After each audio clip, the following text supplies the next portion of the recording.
Bienvenidos a este recorrido especial por la historia del cine mexicano. Hoy es momento de descubrir a algunos de los directores extranjeros que, con su talento y visión única, ayudaron a que la época de oro brillara aún más. Acompáñanos y comencemos este viaje al pasado cinematográfico. El 22 de febrero de 1900, en Calanda, España, nació uno de los cineastas más importantes, Luis Buñuel. Aunque de origen español, para muchos terminó siendo un mexicano más, ya que gran parte de su obra la realizó en México tras exiliarse debido a la dictadura franquista. Buñuel no solo encontró en México un hogar para su cine, sino que también abrazó profundamente su cultura, algo que se refleja en su filmografía. Provenía de una familia acomodada.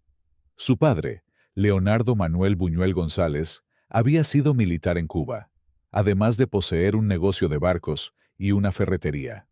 Su madre, María Portolés Cerezuelas, Luis, era el mayor de 7 hermanos. Desde niño, mostró gran sensibilidad artística. Gracias a la posición social de su familia, frecuentaba el teatro, la ópera y el cine. Ya en su juventud, viajó a Madrid para iniciar estudios en ingeniería agrónoma, por sugerencia de su padre. Pero, en 1920, abandonó esa carrera para inscribirse en filosofía y letras. Durante esta época, conoció a personalidades como Salvador Dalí y Federico García Lorca. A partir de 1922, sus escritos empezaron a destacar, y su interés por el cine creció cada vez más. En 1926, Buñuel ya residía en París, entonces epicentro cultural mundial y siendo clave para su formación. Influenciado por el surrealismo, Buñuel asistía constantemente al cine, ya fuera en funciones públicas o privadas. Declaró que su amor verdadero por el cine nació tras ver Las tres luces de Fritz Lang. Impulsado por esa pasión, se presentó ante Gene Epstein para pedirle trabajo en su rodaje, a cambio de aprender el oficio. Epstein aceptó, y así Buñuel inició su carrera como asistente de producción. Durante este periodo, escribió para diversas revistas, convirtiéndose en crítico de cine y arte. Hacia finales de los años 20, comenzó a trabajar en su primer proyecto importante, Un perro andaluz, realizado en colaboración con Salvador Dalí. El presupuesto, 25,000 pesetas, fue financiado por su madre. El filme, estrenado en un cineclub parisino, fue un éxito inmediato entre la intelectualidad francesa. Luis Buñuel viajó a Hollywood, donde conoció a figuras como Charles Chaplin y trabajó en la industria, aunque sin grandes resultados. De regreso a España, realizó documentales que rápidamente fueron censurados. Regreso de nuevo a Estados Unidos y casi arruinado, Buñuel aceptó un empleo en el Museo de Arte Moderno de Nueva York, donde curaba películas de propaganda. En 1943 fue despedido debido a las acusaciones que Salvador Dalí vertió en su autobiografía, La vida secreta de Salvador Dalí, en la que lo señaló por su ateísmo y simpatías de izquierda. Con pocas opciones, Buñuel sobrevivió gracias al dinero que le enviaba su madre, hasta que el productor Oscar Danzigers le ofreció una oportunidad en México. Después de una escala breve en México, mientras se dirigía a París, Danzigers lo convenció para dirigir una película comercial protagonizada por Jorge Negrete. Aunque esta primera cinta no fue exitosa, Danzigers volvió a confiar en él, y en 1949 Buñuel recuperó el éxito con El Gran Calavera. Instalado ya en México junto a su familia, Buñuel se enamoró de la cultura mexicana. En 1950 dirigió Los Olvidados, una crítica feroz a la pobreza y desigualdad. Aunque el público mexicano inicialmente rechazó la cinta por dar mala imagen al país, ganó el premio a Mejor Director en el Festival de Cannes, y hoy es considerada una de las obras maestras del cine mundial. Durante su prolífica estancia en México, dirigió filmes como Susana, Ensayo de un crimen, El ángel exterminador y La joven. En los años 60, regresó a España para filmar proyectos como Viridiana, y más tarde, ese oscuro objeto del deseo, además de seguir rodando en Francia, España y ocasionalmente en Estados Unidos. Personalidades como Alfred Hitchcock y George Cukor reconocieron su genio. Luis Buñuel estuvo casado con Jeanne Roucard, una actriz, bailarina y escritora francesa. Jeanne era una mujer elegante, culta y con fuerte personalidad, cualidades que encajaron muy bien con el temperamento de Buñuel. Se casaron en 1934 y permanecieron juntos hasta la muerte del cineasta Luis Buñuel. Tuvieron 2 hijos. Juan Luis Buñuel, quien también se dedicó al cine, trabajando como director, guionista y artista plástico. Murió en 2017, y Rafael Buñuel, de 85 años, y quien ha llevado una vida más discreta, alejado del medio artístico. Luis Buñuel falleció el 29 de julio de 1983 en la Ciudad de México, víctima de cáncer. Juan Rogelio García García, conocido artísticamente como Juan Orol, nació el 4 de agosto de 1897 en Galicia, España, y falleció el 26 de mayo de 1988 en la Ciudad de México. Fue un actor, director, productor y guionista que dejó una huella imborrable en la historia del cine mexicano, especialmente durante su época de oro. A los 12 años, debido a conflictos familiares, Orol fue enviado solo a Cuba. Allí vivió en barrios populares conocidos como solares, donde tuvo contacto con personas de origen africano que le enseñaron técnicas de baile. Durante su juventud, desempeñó diversos oficios como boxeador, jugador de béisbol, mecánico, periodista, actor de teatro, torero y agente de la policía. En 1913 llegó a la Ciudad de México, pero ante la escasez de trabajo, regresó a Cuba y comenzó a desarrollar su gusto por el cine norteamericano, que se acentuó cuando hizo un viaje a Hollywood. Orol ingresó en la industria fílmica mexicana inicialmente como una forma de subsistir, pero con el tiempo desarrolló una pasión por el cine. Debutó como codirector en la película El Sendero Gris en 1927. En 1934 se estrenó como productor, guionista y protagonista en Mujeres sin alma, y su debut como director fue con Madre Querida en 1935. Orol fue un devoto del cine negro norteamericano y afianzó más esta pasión con un viaje que realizó a Hollywood a principios de los años 30. Sin embargo, reconocía como su mayor influencia cinematográfica al cineasta José Bor. A mediados de los años 40, consolidó su propia casa productora, España Sono Films, y creó en Cuba la productora Caribe Films, que le ayudaba a realizar coproducciones con la isla. Además de México y Cuba, Orol llegó a filmar en diversos países como Puerto Rico, Estados Unidos y España. Orol fue famoso por importar a numerosas actrices, la mayoría de origen cubano, al cine mexicano. Su primera esposa fue Amparo Moreno, su primera musa cinematográfica. Con ella procreó a su primer hijo, Arnoldo Orol Moreno, quien fungió como productor ejecutivo de 3 de sus películas y murió en un accidente de trabajo en un estudio cinematográfico. Amparo falleció de tuberculosis. En 1938, Orol conoció en Cuba a la rumbera María Antonieta Pons, con quien estuvo casado entre 1940 y 1945. Posteriormente, estuvo casado con Rosa Carmina entre 1950 y 1955, considerada su musa más representativa. Después se casó con la cubana María Esquivel entre 1955 y 1963. Finalmente, su última compañera sentimental fue Dinora Judith, con quien permaneció unido hasta su muerte.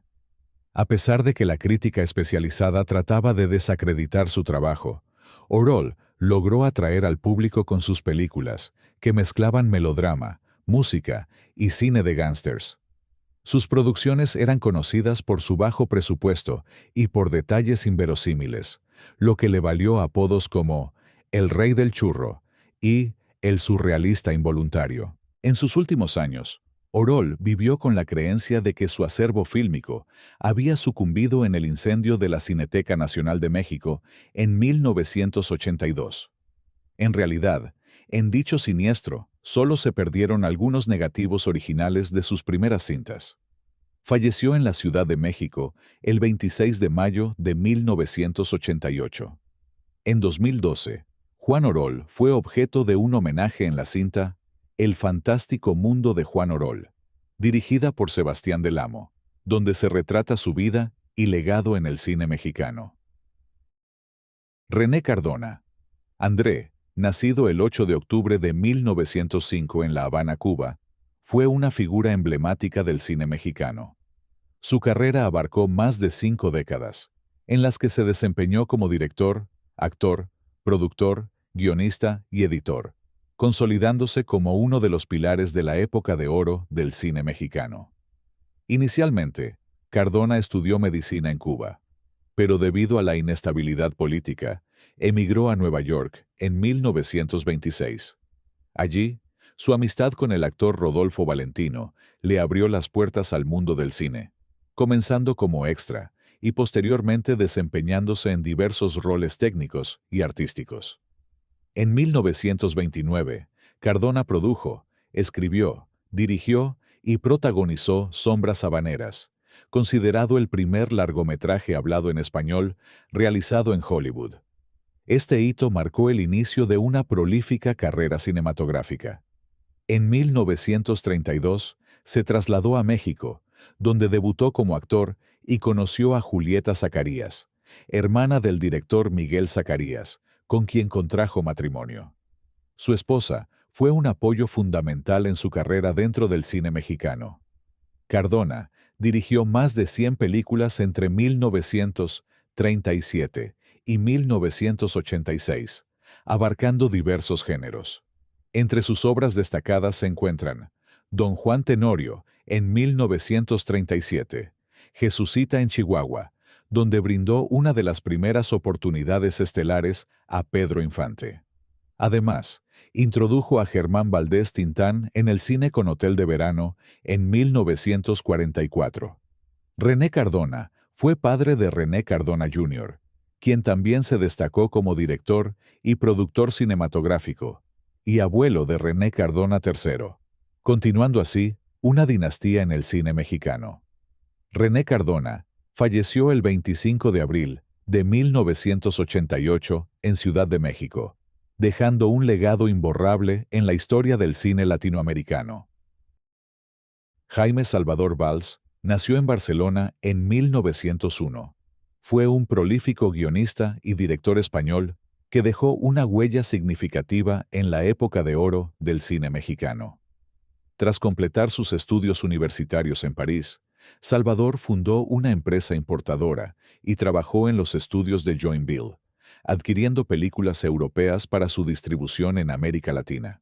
Con el estallido de la Guerra Civil Española, emigró a Estados Unidos, donde concluyó su formación como cineasta y debutó en 1938 con la dirección de Castillos en el aire, una comedia romántica hablada en español. En 1939, Salvador dirigió en La Habana, Cuba, 4 cintas. Ese mismo año, invitado por Santiago Reachi y Mario Moreno Cantinflas, llegó a México contratado como argumentista del comediante. Escribió y adaptó 27 guiones para Cantinflas. Su primera incursión como director en el cine mexicano fue con El Jorobado en 1943, protagonizada por Jorge Negrete. A partir de entonces, Salvador desarrolló una carrera prolífica, abordando diversos géneros y temas.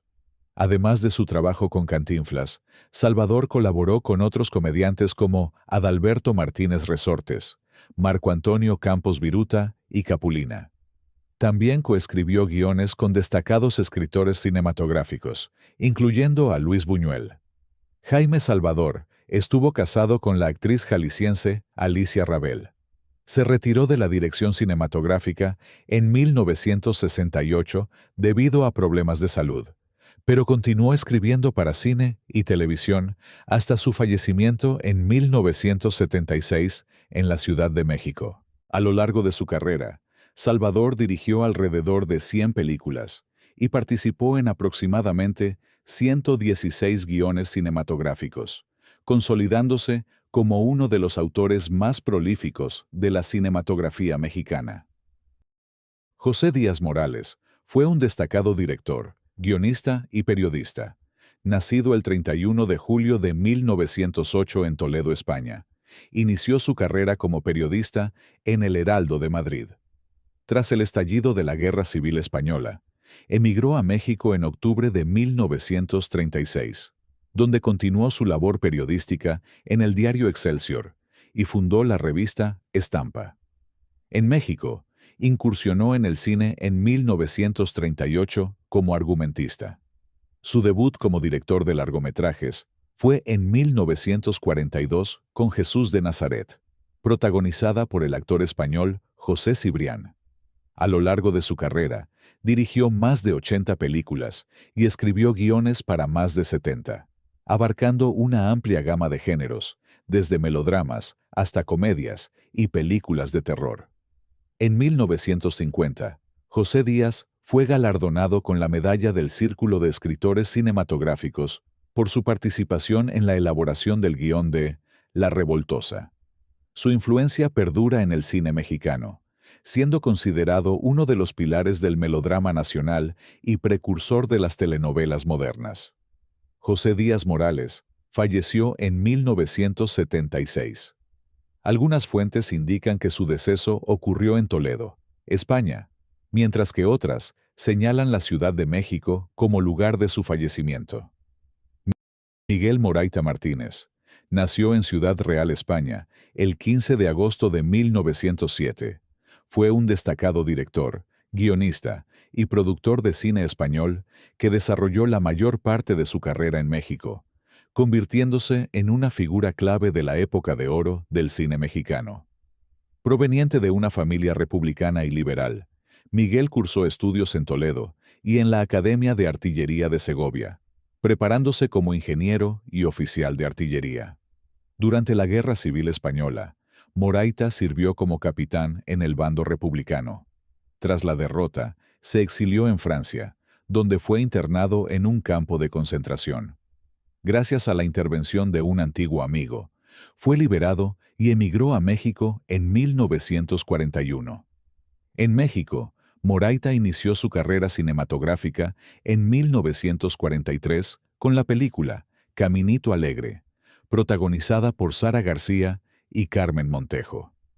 A lo largo de su carrera, dirigió más de 70 películas y escribió numerosos guiones, abarcando diversos géneros como melodramas históricos, comedias urbanas, musicales y películas de terror. Moraita trabajó con reconocidos actores y actrices, tanto mexicanos como españoles, incluyendo a Lola Flores, Joselito, Carmen Sevilla, Pili y Mili, y Sara Montiel. En 1988, la Sociedad Mexicana de Directores Realizadores de Obras Audiovisuales le otorgó la Medalla de Oro al Mérito por sus 50 años de carrera. Además, participó activamente en la creación de los estudios Churubusco y en el Sindicato de Trabajadores de la Producción Cinematográfica, así como en la Sociedad General de Escritores de México. Miguel Moraita falleció en la Ciudad de México el 19 de junio de 2013, a los 105 años de edad. A pesar de su longevidad y prolífica carrera, su figura ha sido relativamente olvidada en su país natal. Su legado perdura en la historia del cine mexicano, siendo considerado uno de los directores más prolíficos y versátiles de la época de oro. Gracias por llegar hasta aquí. Escríbeme en los comentarios qué te pareció y cuál fue tu película favorita de estos famosos directores. Nos vemos en el próximo video.